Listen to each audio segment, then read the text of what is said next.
Eu sou o Vítor Moutinho. Este é mais um episódio do Entender. É um espaço de conversa, um espaço para ouvir opiniões, conhecer experiências e entender como diferentes pessoas estão a lidar com a pandemia Covid-19.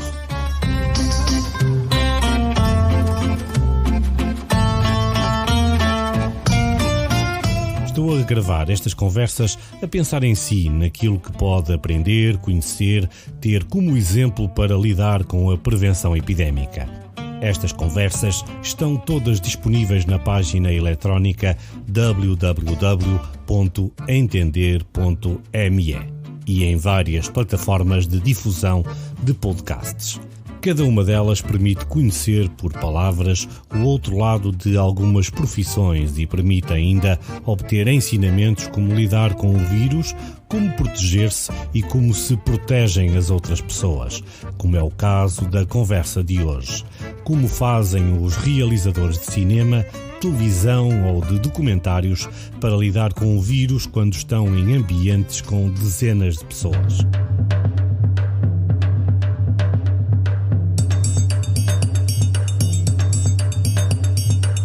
O Ricardo Espírito Santo é um realizador que possui uma produtora de televisão, cinema e tudo o que mexe com imagens. Devido a um problema de saúde e à situação pandémica, a sua vida mudou radicalmente. Mudou a vida e está a pensar como vai fazer com o futuro da produção e da realização. Esta conversa é entre duas pessoas que trabalharam juntas, que estão à vontade para dizer asneiras. E apesar de alguns vernáculos, esta é uma conversa sem censura, mas que contém algumas inconfidências.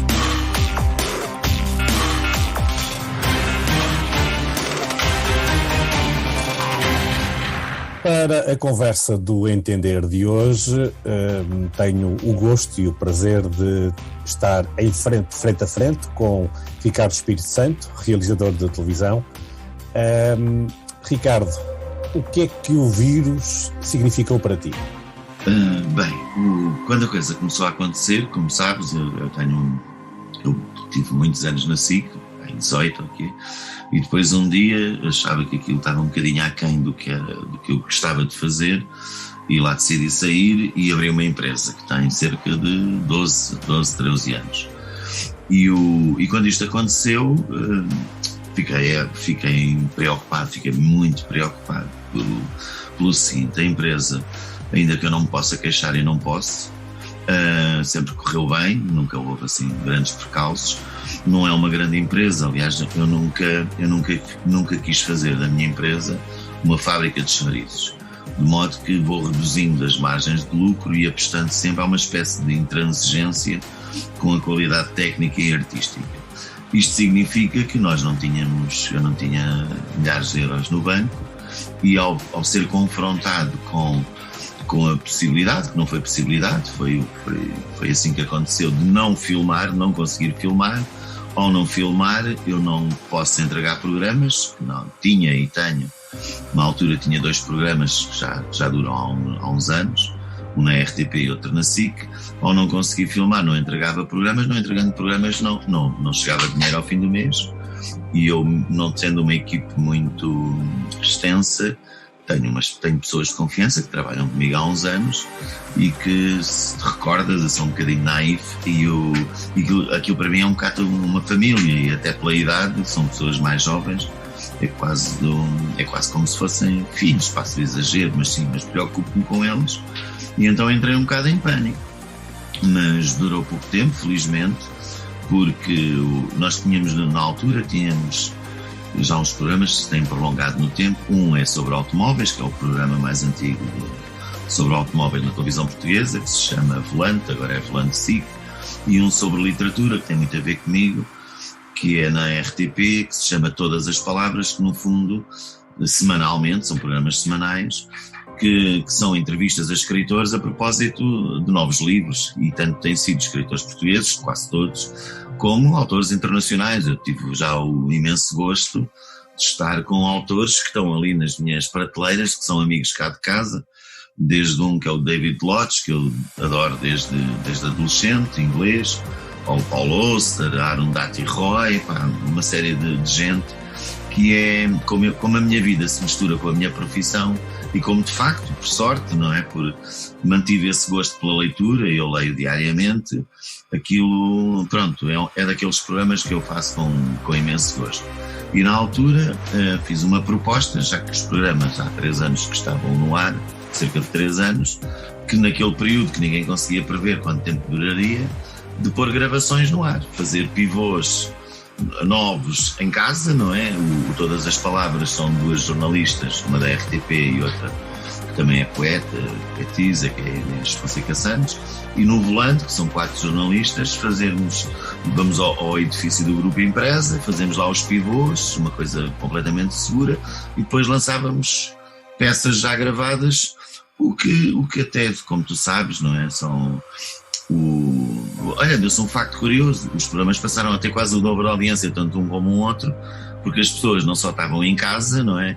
Como chegou a um ponto que já ninguém suportava estar toda manhã à noite a ouvir notícias sobre lá o vírus. E então as coisas, esse receio ficou resolvido e entretanto eu tinha já uns projetos aprovados pela RTP que já tinha começado a filmar, designadamente um sobre refugiados, que é uma coisa absolutamente...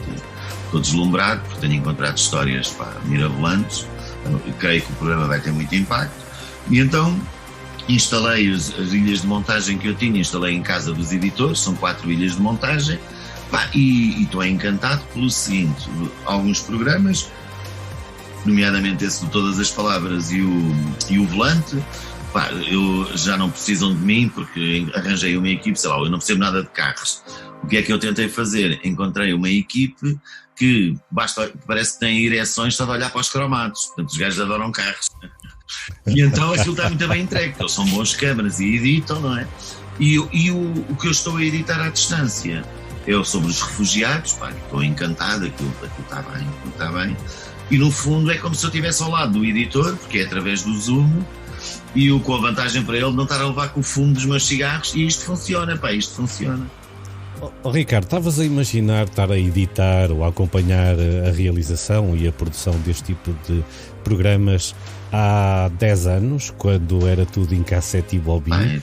A tecnologia hoje ajuda, não é? Era impossível, há 10 anos era impossível. De facto tem tudo a ver com a evolução da tecnologia e estes programas mirabolantes dos Zooms e dos Skypes e não sei o quê. E de facto é absolutamente genial, não? Há uma outra coisa que é se chama TeamViewer, porque eu continuo a ser o mesmo nabo tecnicamente, tenho tido pessoas da parte técnica muito boas a ajudar-me e então, digamos que eu desculpo-me a mim próprio dizendo que sou um bocado artista e o caraças, e tenho pessoas que do ponto de vista técnico me ajudam. Com o TeamViewer é outra. E entras no computador do outro e não sei o quê. Eu, por exemplo, estou cheio de. Eu agora, se tivéssemos um azar que eu não conseguisse ligar esta merda, ligava ao TeamViewer e vinha aí um gajo e resolvia-me esta merda na boa. Portanto, era impensável, era de facto impensável. Mas para concluir. Mas ao mesmo tempo, agora com esta história toda também tens mais tempo para pensar, tens mais tempo para investigar. A conclusão é extraordinária porque. Passado este período mais não sabíamos bem o que é que ia acontecer e eu sou doente de risco porque tenho os pulmões arruinados, ainda não deixei de fumar, eu tenho doença obstrutiva pulmonar crónica há uma data de anos, então tenho mesmo, eu se apanhar essa merda não tenho grande futuro, não tenho nenhum futuro, então levei isto a sério, de facto. Eu estou há 3 meses e meio em casa, só saio para como engordei, mas eu já tinha esse hábito de vou ali ao Paredão, eu moro muito perto do Paredão, eu moro no Monte Estoril, muito perto do Paredão, a 2 minutos, só saio para ir fazer uma caminhada, que até a maior parte das vezes fazia ali nos jardins em frente ao casino, porque tem menos gente, para não estar na altura, não sabia bem como é que isto estava, e tenho mantido o hábito, a minha namorada mora aqui perto, fizemos os dois lá aquele período dos 14 dias e vou jantar todos os dias com ela e mantenho ainda esse hábito, não é? Então, acho que se não fosse assim pirava completamente. Mas o que é extraordinário é que, como eu sou muito despistado, acordo cedo e mantenho um hábito de trabalho da edição à distância que é muito mais frutífero do que antes, porque eu era hiper despistado. Como não saio de casa, mantenho uma espécie de horário de trabalho das 9 às 6 com 1h30 ou 2 horas de almoço, e as coisas avançam, pá, é incrível, as coisas avançam. Tenho trabalhado muito bem e julgo que isto é irreversível, julgo que vou manter isto. Eu estou seriamente a pensar, dispensar, ninguém vai ao nosso escritório há 3 meses e não vejo necessidade de voltar a ir, porque eu tenho o equipamento de filmagem que pode ficar distribuído pelos meus câmaras e não tenho necessidade daquilo e julgo que vou continuar neste sistema, porque aqui o segredo é o quê? É ter realmente colaboradores que sejam pessoas responsáveis, e é o caso, eu tenho a sorte de ter 4 pessoas a editar comigo que são absolutamente responsáveis e não precisamos andar a vigiar e o trabalho avança. Mas não sentes falta daquele momento do estúdio ou do momento da sala de edição em que, pá, corta aí, para, muda esse som. Sim, eu por acaso neste fim de semana, pela primeira vez, fiz um almoço alargado com amigos, um casal é dono de um restaurante e o outro, não sei se te lembras, provavelmente não, porque ele trabalhava no piso, que era o Pedro Miguel Carvalho, foi durante muitos anos o chefe da sonoplastia da SIC. E raros eram as reportagens que iam à sonoplastia, portanto não sei se te lembras, mas eu já no tempo da SIC fiz muita coisa para fora, e então desde essa altura há mais de 20 anos que não há nenhum trabalho que eu faça, que ele entretanto saiu da SIC e tem uma empresa que é a Billy Boom Sound Design, provavelmente a melhor empresa de som do país. Só para tu veres, neste momento são os únicos gajos, e aquilo foram umas negociações demoníacas, são os únicos gajos que fazem as coisas da Netflix em Portugal. Portanto, os gajos montaram-lhe mesmo um estúdio, ele trabalha nas instalações da Fim do Mundo, portanto faz tudo o que é a Fim do Mundo, é uma empresa muito forte, dos Manos Freitas, não é? Lembras-te dos Manos Freitas? Sim. E que era do Agostinho também, do grafismo, e até do Reinaldo, e o Ricardo Costa teve lá uma perninha, o Paulo Camacho e não sei o quê. E então fomos almoçar e o Pedro dizia e eu ainda não passei por essa experiência, mas é natural que isso sinta a falta, que é, eu de facto estou encantado em trabalhar em casa, mas provavelmente com o inverno, não tanto essa necessidade que tu falas de dizer coisas, porque eu continuo a dizer à distância, mas é o contacto com pessoas. Provavelmente quando chegar agora ao inverno, um gajo acorda, o tempo está marando, às 5 horas é de noite, e um gajo não sair de casa, esse contacto com as pessoas, não tanto a questão profissional, mas que resulta da cena profissional, porque tu estavas com N gente e falavas e rias e combinavas merdas, íamos ver um jogo da bola juntos, que era um jogo da Liga dos Campeões que estávamos de ver. Provavelmente isso vai se refletir, mas eu acho que estamos todos a adaptar-nos a uma coisa que não vai voltar a ser como de antes, dá-me ideia. Disseste que as vossas audiências aumentaram significativamente, pois há mais pessoas em casa a ver televisão, mas isso não significa que o número de projetos também tenha aumentado, porque há menos receitas.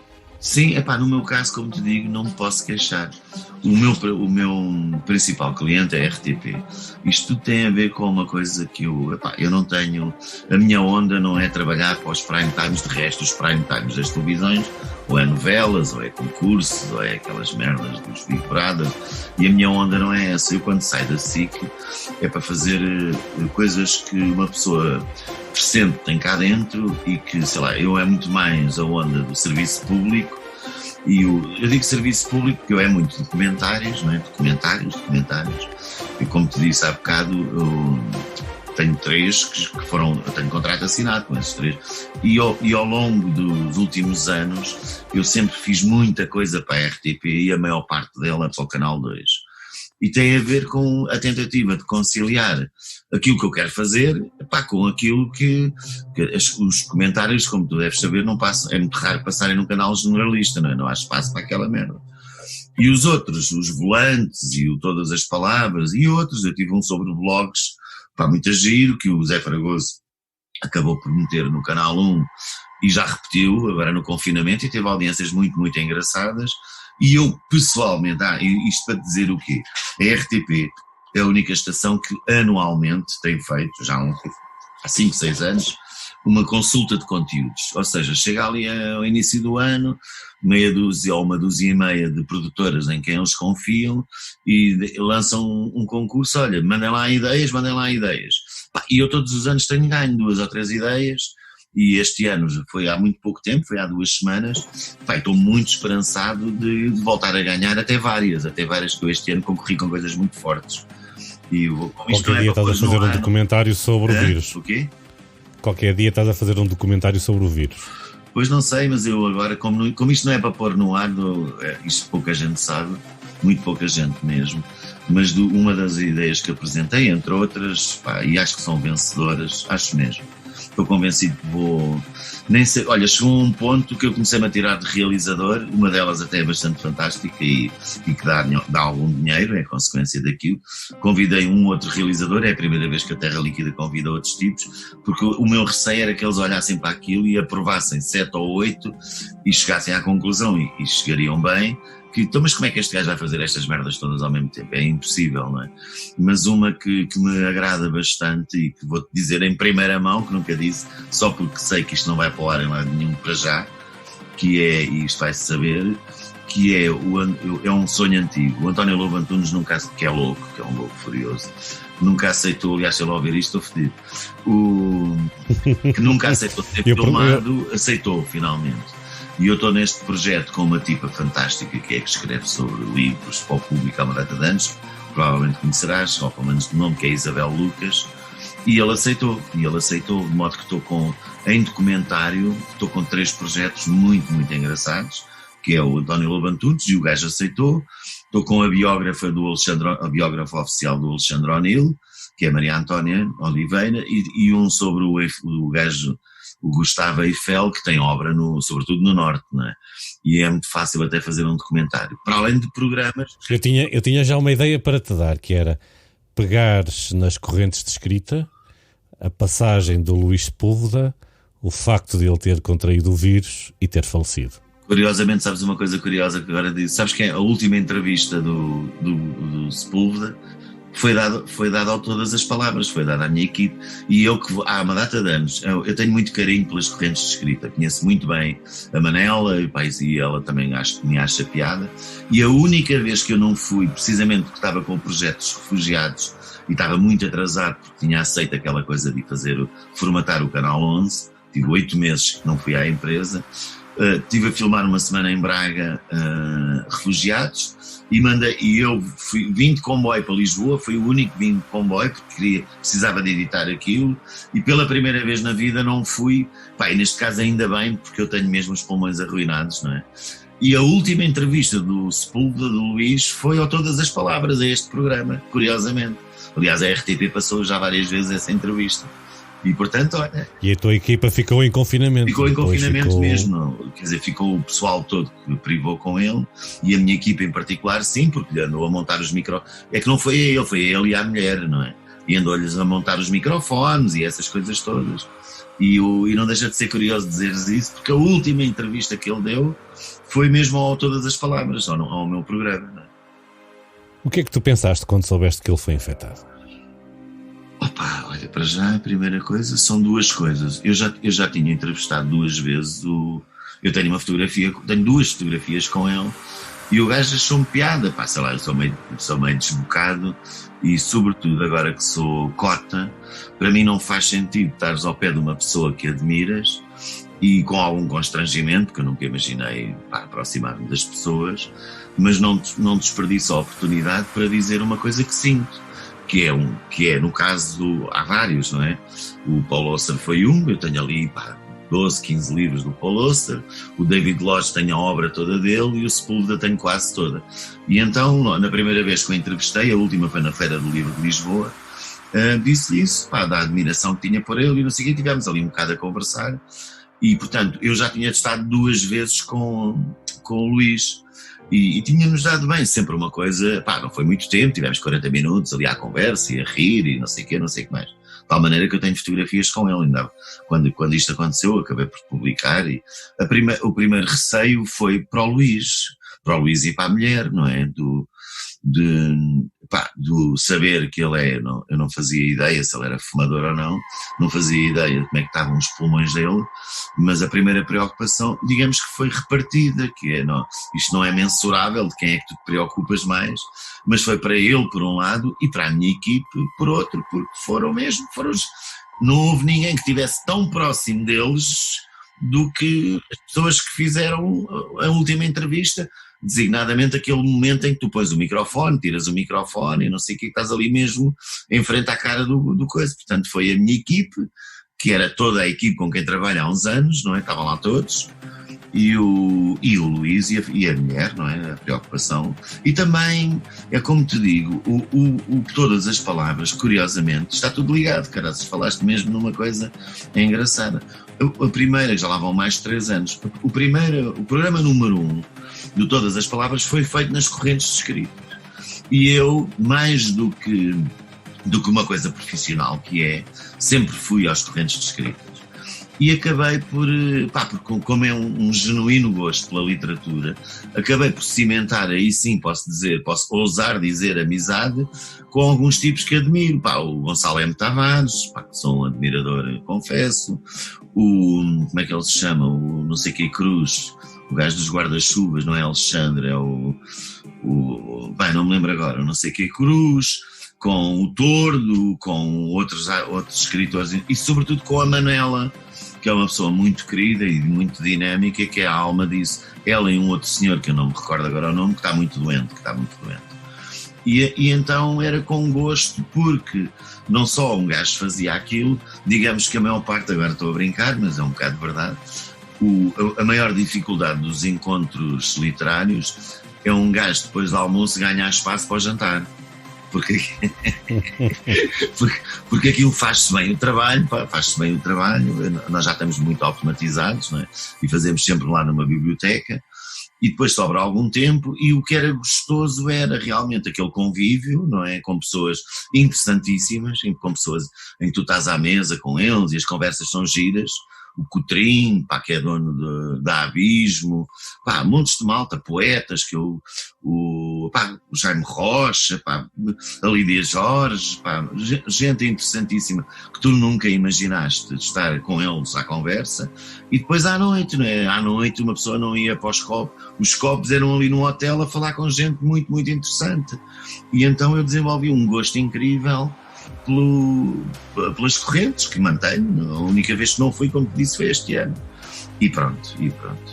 Faz parte, são momentos gostosos da vida, não é? São momentos gostosos, mais do que a cena do trabalho, são momentos gostosos da vida. Por exemplo, o futebol. Eu continuo a fazer futebol, mas ao fim de 20 anos de fazer bola, gosto de mudar com a equipe, mas é uma coisa que se transformou. Eu não preciso de pensar para ir fazer bola, aquilo entro, faço, não é? E depois venho-me embora, não sei o quê. Já não é uma coisa de criar laço. Eu fazia reuniões muito afetivas com a equipe, agora está tudo muito mais impessoal, porque é muito mais raro. Eu agora só fazia na RTP e aquilo é, sei lá, num mês faço 2 jogos ou 3 jogos. Portanto, como te disse, ou não te disse, mas só faço os jogos da RTP, e isso nos primeiros anos foi giro, porque fiz toda a Liga dos Campeões e os jogos da seleção portuguesa. A partir do terceiro ano era esses, mais a Taça de Portugal. Ricardo, como é que é agora ser realizador? E já que falaste nos jogos de futebol, tu que és também uma pessoa que tem uma ligação muito umbilical com o mundo da bola, como é que, sendo realizador, vês a transmissão de um jogo sem pessoas na bancada? Pronto, eu acho que isto é do senso comum. Eu ainda não realizei nenhum, eu vou realizar a final da Taça de Portugal, que como jogo é muito interessante, não é? Todos os jogos são interessantes, mas nós temos que admitir que um Benfica-Porto, um Porto-Sporting, um Benfica-Sporting, tal como provoca uma certa adrenalina nos adeptos,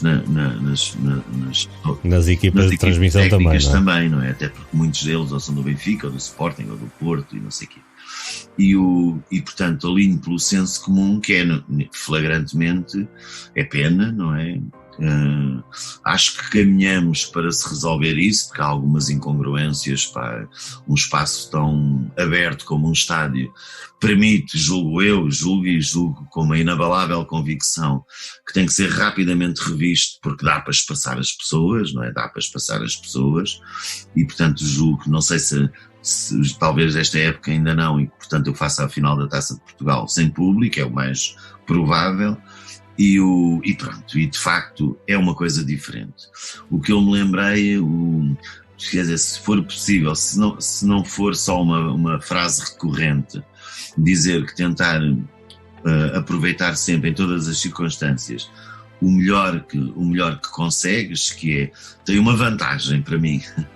A única vantagem é, pronto, para um tipo que julgo eu que acabei por trazer um bocado para as transmissões de futebol, a emoção das bancadas, era raro ver, farto-me dar planos de público, foi uma coisa que eu acho que até passa presunção, isto fica mal dizer isto, mas acho que ninguém fazia em nenhuma parte do mundo. Já lá vão 20 e tal anos quando eu comecei a fazer futebol, e rapidamente comecei a ter câmaras que estão viradas para o público, e no momento em que aquela merda acontece apanham as reações do público. Portanto, para um tipo que pensa o futebol assim, que tentou potenciar a emoção que também há nas bancadas, revertê-la em favor das transmissões, é redobradamente lixado. Portanto, uma das coisas é, todas as minhas câmaras vão estar a acompanhar o jogo, e não há câmaras para público, até porque não existe público, evidentemente. O que é que e tem alguma coisa que eu... Já ouviste falar aí numa coisa qualquer de uma cena virtual nas bancadas, com o público virtual? Sim, já ouvi falar, já vi de tudo. Já vi os alemães que põem som, a Benfica TV utilizou isso no jogo do Benfica em casa, ter alguém que deve ter várias coisas em fecheiros, e consoante o lance põe o tipo de som adequado àquilo, que acho piada. Os alemães estão a fazer isso. Já vi, acho que os árabes estão muito a fazer isso, mas vi no outro lado qualquer, não sei se não foi, acho que foi em Inglaterra, que é, recortaram fotografias de adeptos e põem adeptos em tudo o que é sítio. Já vi manchas de cor que disfarça a coisa do quem vê ao longe, não é? Disfarça o estádio vazio e que cria a ilusão. Eu acho que qualquer solução dessas tem piada, não é? Que não cabe a um realizador. Uma das coisas que eu acho piada na realização e adaptei-me, eu acho piada, quanto mais câmaras mais eu acho piada, porque nunca me amedrontou, não é? E então, mas isso é uma coisa que não cabe ao realizador. Um gajo tem que, aquela merda a 200 a hora, se me vis uma vez a realizar, caraças, diga as geneiras, como tudo, e ando ali a 300. Nunca me sento, ando ali para um lado e para o outro, e portanto será uma coisa que tem que estar na responsabilidade de outras pessoas e não sei o quê. Mas tudo o que seja para criar um bocado a ilusão de que estão lá pessoas, é uma questão de princípio, não tenho nada a opor, antes pelo contrário, não é? A única coisa que eu já me lembrei, que acho que pouca gente, e por acaso eu estou estou cada vez mais, o futebol desiludiu-me um bocado, sobretudo, não o futebol, o desporto rei em si, não é por acaso que se chama desporto rei, mas tudo o que gira em torno do futebol e designadamente do nosso país, que é o meu exemplo mais próximo. Acho que a maior parte das pessoas, e isto é extensível a quase todos os clubes. Tudo o que sai das quatro linhas e que não seja o chute da bola é para esquecer. É mal demais para ser verdade. E isto não é geral, sei lá. Os programas que é de segunda a sexta ou segunda a domingo, todas as 5 notícias, TVI 24, lá o CMTV, só dão aquela merda e eles matam-se uns aos outros.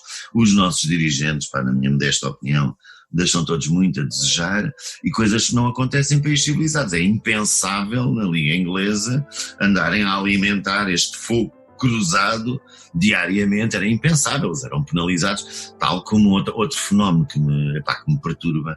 Eu durante 10 anos, fiz filmes de formação para as forças de segurança, através do Ministério da Administração, e ainda hoje cimentei amizades, ainda hoje tenho grandes amigos mesmo, polícias, tanto da GNR, como da PSP, como da Judiciária, e não sei o quê. E se há coisa que eu sei é que eles chamam-lhe os... como é que se chama aqui? Não é spotters, é uma merda assim qualquer. Há anos que... Os spotters? Sim. Tem os spotters ou... Mas é mais ou menos, não é bem? Há anos que eles têm gente infiltrada nas claques. Há anos que eles sabem quem são os pintas. E isto aqui não há exclusivo de ninguém. É tudo a mesma merda, mas seja lá dos super dragões, seja do não sei quê, dos leões, seja dos no name boy, é tudo a mesma merda. E para mim... sobretudo havendo um exemplo tão concludente. Se tu recordar-te-ás com certeza do problema gravíssimo em Inglaterra de hooligans, de tal maneira que as equipes foram suspensas das competições europeias. Eles acabaram com esta merda. E nós estes anos todos depois... É uma questão de vontade, medidas política e decisória. Medidas concretas. E nós, passados estes anos todos, a nossa polícia faz a escolta à escolar.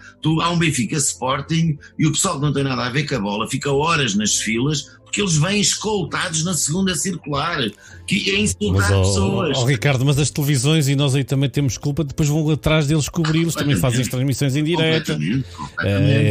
Em vez de passar ao lado, onde é que está o fator notícia daquilo, não, ainda duplicam ou triplicam a dimensão. E o ir seguir os autocarros, que é completamente surreal.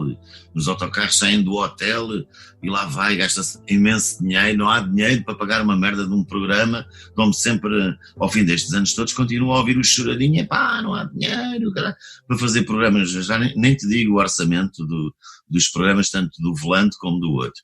Não há dinheiro para nada, mas depois gasta-se rios de dinheiro para acompanhar uma puta de uma caminhonete que vai do hotel para o estádio, quer dizer, é impensável, mas e pronto, isto tudo para dizer do desapontamento. E de facto, como gosto de bola, e desse ponto de vista sou tão português como quase todos, que é, vou acompanhando o Wolverhampton, porque acho piada, vou acompanhando os Mourinhos, vou acompanhando o Cristiano, e não vejo, eu ainda não vi nenhum jogo desde que começou, nem do clube, que não vou dizer que quando era puto era desse clube e não deixei de ser, por causa disso, não é? Mas isso não tem nada a ver com nada, não é, com a minha imparcialidade. E uma coisa que notei, que é isso que eu acho que o pessoal não... Há duas coisas que agora vão mudar de certeza. Por um lado, que eu ouvi um bocadinho no café e foi logo aquilo que eu já tinha pensado, que é, diz caralhadas como tudo no futebol. Aquilo não havendo público, não estás bem a ver, aquilo é caralhadas em barda, dos treinadores, dos jogadores, o que acaba por não ser uma coisa, digamos, muito agradável, não é? Muito agradável. Sendo que o som ambiente nessa altura quase que merecias para lá uma banda sonora, uma soundbed para que disfarçar o que se diz. Não é? Não havendo público, tu ouves tudo. Isso por um lado. A parte boa que eu não te cheguei a dizer é que é outra coisa que eu, na altura fiquei completamente perplexo, que é, fez estádios de raiz, mas ninguém chamou ninguém de televisão.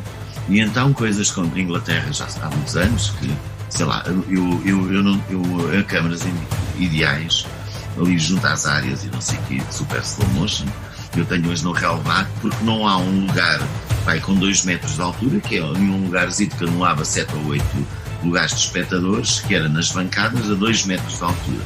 Eu, se tiver uma câmara, estou a falar de câmaras de super slow motion, se tiver uma câmara de relevado, imagina, na área, há uma grande densidade de jogadores, é tão vulgar que no momento em que há a trancada, que haja uma perna à frente, o árbitro e não vejo pura e simplesmente porque estou ao nível do relevado. Se eu tiver 2 metros acima, consigo ver tudo. Nós nunca conseguimos isso. Eu, neste momento, sem público, posso pôr as câmaras onde elas devem estar mesmo. E é a única coisa boa que eu assim me lembro que possa potenciar. O que eu me lembro, e na tal altura até estava na Liga de Futebol, a trabalhar como diretor de comunicação, foi que na altura da construção dos estádios do Europeu 2004, houve equipas internacionais que vieram validar os estádios de futebol, verificar as condições para as transmissões televisivas, que eram o mais importante, e que decidiram, e daquilo que eu acompanhei ao longo dos anos, foi que muitas dessas posições acabaram por ser destruídas para adaptar à realidade do futebol português e das necessidades dos clubes. Portanto, todo o trabalho que foi feito em investimento, de um momento para o outro, também desapareceu. Isto tu sabes muito bem que, por exemplo, a área dos jornalistas dos jornais e das rádios, nos jogos internacionais têm uma dimensão, nos jogos nacionais estão reduzidos a uma pequena parte e, portanto, os clubes também aproveitam. Esses dirigentes não estavam a ver bem, e é uma pena por causa do 2,5 de lugares se esqueça que colocando câmaras no sítio onde elas efetivamente deviam estar é para favorecer uma imensidão de espectadores que estão em casa, que teriam outros ângulos que são os ângulos adequados à transmissão e que não tiveram. Eu que me lembro disso, a primeira vez que eu fui fazer um jogo depois do Euro foi ao estádio do Sporting. Eu não queria acreditar naquilo que estava a ver. E fiz uma guerra incrível e tive sucesso. O sítio que estava a câmara 1, portanto a câmara principal, a 1 e a 2, era tão alto, era mesmo lá no topo. Tu tinhas uma câmara que não se via o público do outro lado. Não se via, era uma coisa tão picada, tão picada. Isso é horrível. Aquilo era, no andar, era exatamente no patamar de baixo, que tu levas o jogo, mas tens ali aquele, como fundo, não é? Não em fundo, o público, não é? O público dá. Certamente esses lugares que estavam durante a transmissão do Euro, que ficavam ao nível da primeira bancada, foram ocupados para um camarote e para convidados. Exato, para convidarem um político lá. Ricardo, mas eu agora vou ser irónico. Tu tens que compreender como as lotações dos Estados Nacionais em Portugal estão sempre esgotados. Eles precisam de mais lugares. Pois, mas foi essa estreiteza de horizontes com que eu não obedeço a esses desígnios. A minha única preocupação nesta profissão sempre foi uma, e é curioso que às vezes colido com os meus gostos pessoais, que é perceber o destinatário do meu trabalho, para quem é que isto se dirige, não é? E um gajo tem que se moldar para proporcionar o melhor possível ao destinatário, que no fundo são os nossos espectadores, são quem paga o nosso trabalho. E aquilo nunca foi salvaguardar os interesses dos espectadores. Eram interesses secundários que se deve às mordomias da tanga que imperam no futebol português, e não há de ser só no futebol, evidentemente. Ricardo, só para que as pessoas que nos estão a ouvir, que possam entender. Tu trabalhas num ambiente fechado, conhecido como o nome de Regi. Estás tu, está uma mistura, está o operador de áudio, estão uma data de elemento, controle. Como é que vais fazer agora? Em que é obrigado que as pessoas têm que ter o chamado distanciamento social. Aquilo vai ser. Olha, o operador de mistura normalmente é colado, não é? Não sei bem, não é? Mas com máscara, não é? Por acaso nem sei bem, porque eu preciso de óculos. Máscara e óculos é uma combinação horrível, não é? Uma combinação horrível. Se queres, ainda não pensei nisso, espero que, como ainda a final da Taça de Portugal é em agosto, acho eu, que até lá as coisas desanuviem. O operador de áudio, o slow motion, tudo isso está separado de 2 metros de mim, mas os operadores de slow motion estão colados uns aos outros. A única cena é que estão todos virados para a frente, não é? Eu digamos que é uma realidade que ainda desconheço. Não te sei bem responder. Tenho a esperança de que as coisas aparentemente estão a desanuviar, não é? Aparentemente.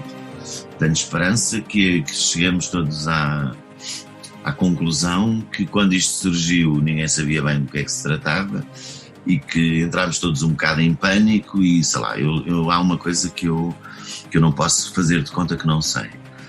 Até que foi com a minha namorada, fizemos a consultar ao site do Ministério da Saúde e o ano passado, em janeiro e fevereiro, isto é objetivo, da gripe normal que há vacina, morreram 3.000 e tal portugueses. Da gripe normal com vacina.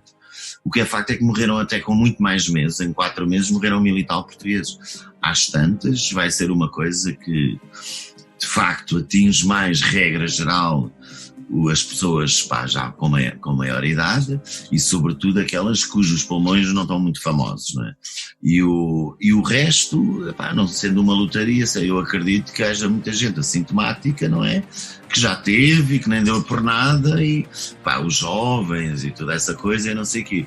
E acredito que agora, à medida que vai-se tendo mais dados sobre a doença, que as coisas, que a gente seja obrigados a lidar com isso, provavelmente vamos manter hábitos que não imaginávamos ter, manter as máscaras e não sei o quê, mas eu acho que a vida vai prosseguir, não é? Vai prosseguir com cuidados que se adaptados à nova realidade, até vir uma vacina, essas coisas, não é?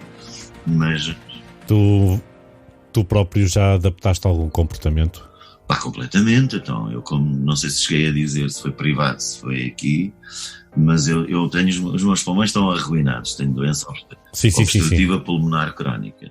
E, portanto, desde antes mesmo de ter sido decretado o confinamento, um dia na minha empresa, até porque uma das minhas produtoras tinha um namorado que trabalha aí num restaurante todo XPTO no Bairro Alto, no Caixo de Dré, o patrão dele apanhou, veio da Suíça e apanhou o vírus, e eles mandaram os miúdos, os empregados todos para casa, e a Ana tinha mandado a dizer, a Ana, a produtora, que nos últimos 15 dias antes, disse-me várias vezes, que era aquela coisa que nós achávamos normal, que é, um apanhou gripe e toda a família ficou. Ela tem um bebê, que se chama, tem um nome igual ao do meu filho, que é o Diogo, e então andavam todos com gripe. Quando ela me liga em pânico a dizer que aquilo não era, podia não ser uma gripe normal, porque o marido dela tinha sido mandado para casa e não sei o quê, porque era suspeito de ter, eu nesse dia vim para casa, já passaram quase 4 meses e tenho cumprido escrupulosamente, quer dizer, vou ao supermercado com máscara,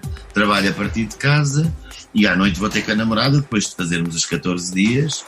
E ela também tem contacto, a minha namorada é um quadro superior da CIA e viaja muito e muitas vezes a Espanha, e a vida dela é, entre aspas, tem uma série de lojas da CIA espalhadas pelo país a seu cargo e aparece de surpresa no Algarve, a seguir vai para Santarém ou vai para Coimbra e contacta de facto com muitas pessoas. E então levámos isso a sério e eu adaptei a minha vida, eu só saio para ir fazer uma caminhada, que eu já não consigo correr, só caminho, saio para fazer uma caminhada num sítio onde não há muita gente e estou em casa, eu estou a levar mesmo isto a sério e vou manter, porque continua a ser um alvo fácil, porque sou um doente de risco, não é? Vou continuar a manter esses hábitos, não é? Como dizia o poeta Luís de Camões, mudam-se os tempos, mudam-se as vontades, muda-se o ser, muda-se a confiança. Tu tens confiança em ir jantar a um sítio qualquer, em estar com um grupo de amigos que vêm de todo o país? Achas que neste momento a confiança está em risco? Eu acho, é assim, eu pela primeira vez, há bocado, eu no domingo almocei pela primeira vez, éramos 8 pessoas, foi a primeira vez. E isto não abona muito porque não tem a ver com as minhas convicções. Depois pensando, acabei por não pensar muito na coisa, são pessoas que eu conheço há muitos anos, evidentemente, não suspeitei, nenhum deles suspeitava, porque é gente de bem. Se tivessem a mínima suspeita que tivessem a doença, não organizávamos isto. Não tinham ido jantar? Não tínhamos ido almoçar, foi o caso, mas não foi uma coisa muito inteligente, não foi uma coisa muito inteligente. Eu, a posteriori, pensei nisso, tivemos em Amena Cavaqueira, foi muito divertido, as pessoas, um casal eu não conhecia, é um casal de donos de restaurantes, ele é italiano e ela nasceu em Angola, que trouxeram uns amigos, ela é ucraniana, ele é português, e foi o dono da Billy Boom, que é a tal empresa de áudio do Pedro, que era o gajo da SIC, e eu a minha namorada. E pensei a posteriori, e acho que não é de repetir, sinceramente, porque, e sobretudo, isto pode parecer um bocado egoísta, mas eu tenho que ver por mim. Eu tenho os pulmões arruinados, mas arruinados mesmo. A minha namorada mora no 3º andar. Tu nem imaginas como é que eu chego lá. Um 3º andar é absolutamente inacreditável. Mas eu estou de rastros, eu canso-me com uma facilidade incrível. E ainda por cima agora estou um bocado mais gordito, até para atar os sapatos, quando me levanto, estou completamente... E até... eu tenho que zelar por mim, não é? E até por isso não achei muito razoável. Foi mais a posteriori que pensei, não estou arrependido, espero que não tenha acontecido nada mal, mas acho que era uma lotaria pior do que o filme da roleta russa, lá daquela merda do Oliver Stone. Seria uma roleta russa. Sabes que continuar a insistir nisso, não é? Não quero insistir. Falei há dias com o Pedro Cid, que é um jornalista da Antena 1 RTP, que está a viver em Acre, em África, e ele próprio dizia que uma das coisas que o preocupa é se vai ter de confrontar alguém numa viagem de avião, numa viagem de autocarro, que não conheça de lado nenhum e que lhe tenha que dizer ao meu amigo: olha, o senhor está sem máscara, se calhar convém pôr a máscara, não é pela sua saúde, é pela minha, é pela salvaguarda da nossa saúde. E se calhar vai-se chegar a uma altura em que se calhar vamos ter que ter este tipo de confronto, digo eu, não é? O que eu acho surpreendente é se alguém eu acho que não há ninguém no mundo que possa dizer, nem nos países mais recônditos, que ignore o que se está a passar, não é? Aparecer alguém sem máscara é muito mais surpreendente do que ter que fazer isso. Quer dizer, eu acho que, evidentemente, por exemplo, a Magda, que é a minha namorada, já tem vai voltar aos voos à Espanha, porque é quase semanal que ela vai. E no dia 10 de julho vai a Madrid. E as pessoas vão lado a lado, que essa é outra das contradições incríveis, não é? Que é, tu não podes ir num teatro e tens que estar espaçado e não sei o quê, e depois vai toda a gente ao molho. É impensável que as pessoas não vão todas com máscara, não é? Impensável, não é? Isso é o mínimo. Julgo que nem os próprios responsáveis, a tripulação, não é permitia que alguém entrasse. E, portanto, espero eu que uma pessoa não tenha que ser confrontada muitas vezes com essa obrigação de dizer ao outro: ponha lá a máscara, se faz favor, que espero que as pessoas, isso é o mínimo dos mínimos, não é? O mínimo dos mínimos mesmo. Que lições ou que lição é que achas que o mundo está a ter com isto? Pois não sei lá, nunca pensei muito nisso, mas o que eu acho é que confirma coisas que nós sempre ouvimos dizer numa outra circunstância, que é: nós somos mesmo frágeis, né? Nós até utilizávamos isto, um amigo que morreu aos 40 anos, um filho de um amigo que ninguém encontra explicação porque é que uma criança morre de cancro ou não sei o quê, com às vezes aqueles debates que entram sempre muito da cena da religião, e quantas vezes isso já aconteceu nas nossas vidas, da perplexidade de sermos confrontados. Uma coisa é ouvirmos no telejornal uma desgraça, outra coisa é quando nos toca ou muito próximo à nossa família, ou na roda de amigos, ou o que quer que seja, que as coisas aí são duras, não é? E todos nós já tínhamos consciência que somos mesmo frágeis, não é? Perante Agora, eu acho que isso é por demais evidente, porque nós podemos ir aí na rua e nem precisamos de grande contacto e de repente passamos a ser portadores de um vírus que agora vai-se sabendo coisas. Sei lá, saiu agora um estudo dos ingleses, que o estado das pessoas nas autópsias que fizeram, as pessoas que tiveram ao ventilador, os pulmões quase parecem outros órgãos. Aquilo destrói completamente os pulmões. Portanto, também não sei bem, as pessoas que, com muita felicidade, ainda bem que é noticiado como doente curado, não sei bem neste momento o alcance dessa cura, que consequências é que traz para o resto da vida da pessoa, atendendo a que... Isso é um dos estudos que estão aqui também a fazer aqui na Ásia, na China em particular, e também em Macau, que é o acompanhamento após a alta hospitalar e das pessoas que recuperaram, saber que eventuais consequências ou mazelas elas possam vir a ter.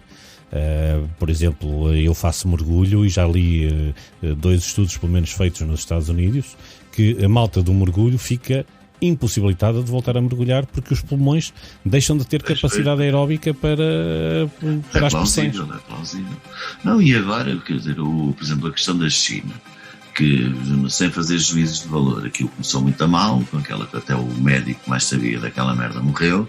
Houve ali provavelmente porque não tinham consciência do que é que estava a acontecer e esconderam a informação que foi determinante para a expansão do vírus. Isso parece-me mais ou menos óbvio, pronto, e acho que é mais ou menos consensual.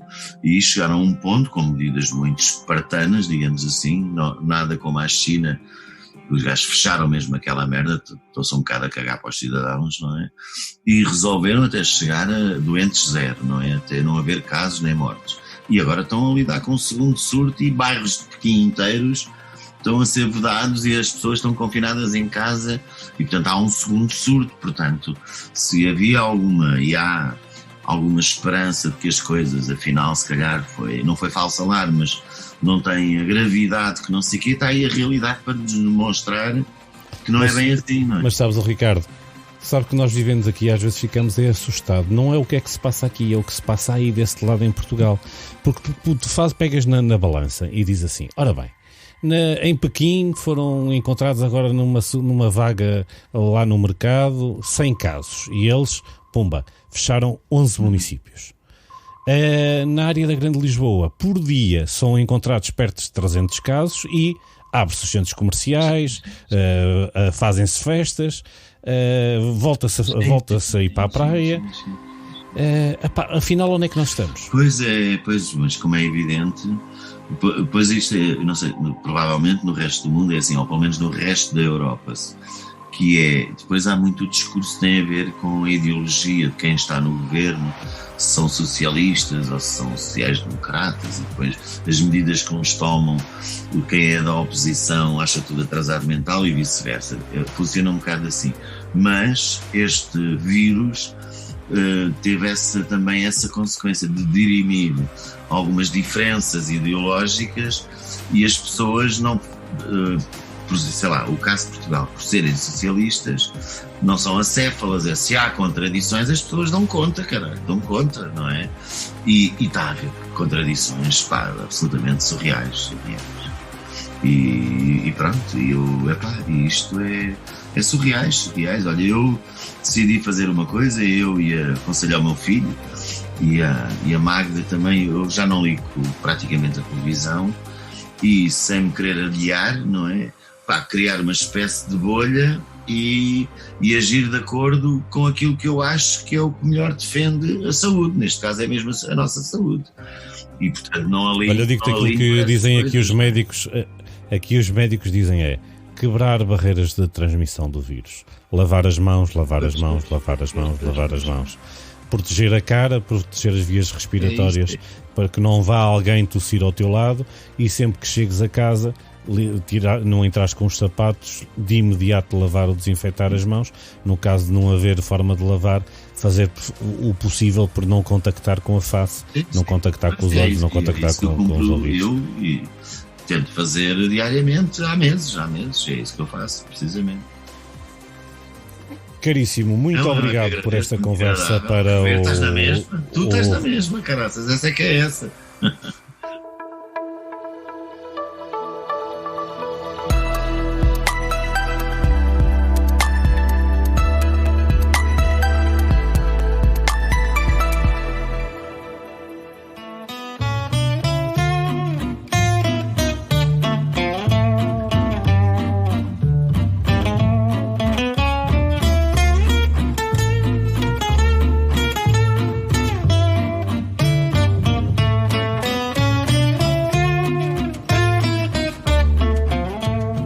Este episódio do Entender fica por aqui. Não se esqueça que a melhor forma de prevenir a progressão da epidemia é quebrar as cadeias de contágio, por si e pelos outros. Imagina a quantidade de pessoas, como o Ricardo, que estão em casa, que andam com 1001 cuidados para evitar ser contagiados. Lave as mãos, proteja-se da melhor forma a si e aos outros e, sempre que possível, use máscara. De preferência, sempre. Já sabe que pode enviar a sua opinião através do site Entender, www.entender.me, e para saber as novidades, clique naquele botão que diz seguir ou subscrever. Eu sou o Vítor Moutinho e voltarei em breve para uma nova conversa.